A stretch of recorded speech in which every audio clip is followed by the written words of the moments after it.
আজকে 6ই জ্যৈষ্ঠ, তাই আমরা আসিছি জামশেদপুর এলাকায় এই গোকুলনগর বস্তিতে কীর্তন করার জন্যে। রাধানাম বটে, তো অত্যধিক গরমের ফলে আমরা সেইখানে ঘরে বসে থাকতে পারছি নাই, যার জন্যে এই ঠান্ডা বাতাসে একটুকু এই জঙ্গল দিকে ঘোরাফেরা করতে আসিছি। তো তাই সবাইকে অভিনন্দন জানাই। আজকে যে গরমের কষ্ট সেটা আর ভাষায় বলে বর্ণনা করা যাচ্ছে, মানে প্রকাশ করা যাচ্ছে নাই। তাই সকলকেই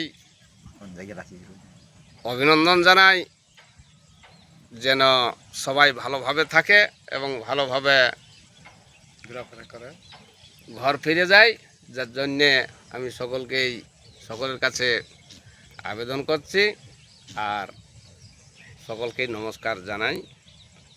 আমি এইখানেই আমার বক্তব্য শেষ করছি।